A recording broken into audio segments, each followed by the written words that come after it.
Golden State Warriors 7-1 na sa kanilang last 8 games. At Jimmy Butler minamadali na si Jonathan Kuminga. So para nga sa una nga nating balita, sa naging comeback win ng Golden State Warriors laban sa Orlando Magic sa score na 121-115. Nakita nga natin sa game na ito na maagang naging kontrolado nila Paolo Banchero ang buong first half. Ngunit magandang adjustment ka ang ginawa ni Steve Kerr sa second half. Kaya naman na-outscored nga nila Steph ang Orlando Magic 40-21. At sa naging pagtatapos nga ng game na ito ay sinustain lamang ng Golden State Warriors ang kanilang kalamangan hanggang sa nakuha na nga nila ang kanilang ikapitong panalo sa loob ng 8 games ngayong season. So sa naging panalo nga ng Dubs laban sa Orlando Magic, pinangunahan pa rin ito ng 2-time MVP na si Stephen Curry na nakapagtala ng 56 points, 5 rebounds at 3 assists. 18 points, 5 rebounds at 1 assist naman kay Quinten Post. Habang si Draymond Green naman ay nagkaroon ng double-double performance, 12 points, 10 rebounds at 4 assists. At para naman sa home team ay pinangunahan nga sila ni Paolo Banchero na nakapagtala ng 41 points, 6 rebounds at 5 assists. 27 points, 2 rebounds at 4 assists naman kay Franz Wagner. At 11 points, 7 rebounds at 4 assists naman kay Cole Anthony.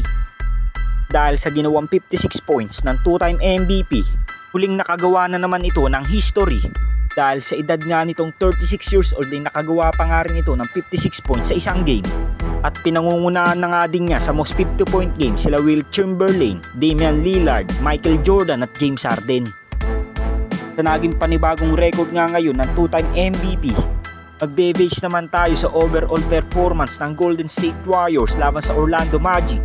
Dahil sa kanilang team stats, halos napakalaki nga ng advantage ng Orlando Magic sa total rebounds at points in the paint. Ngunit sa 3 points at free throw nga bumawi ang Dubs.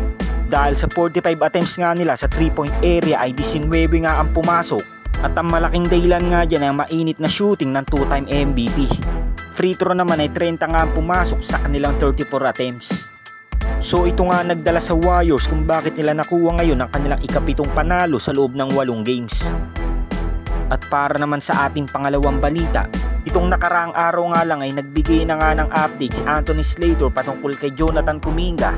Ayon nga sa report ay nasa part na nga daw ito ng 2-on-2 workouts. Pinadahan-dahan nga din ang kanyang magandang progress dahil ngayong malapit na nga ang Warriors sa number 6 spot ng buong Western Conference. Kinakailangan nga malaki niyang contribution sa kanilang team. At ayon na rin mismo kay Jimmy Butler, mapapadali nga daw ang kanilang trabaho sa pagdating Jonathan Kuminga dahil sa kanyang shooting, pagiging athletic at sa kanyang depensa. Mas lalabas pa nga ang buong potensyal ng Golden State Warriors pag nakita na nga natin silang kompleto ngayong season.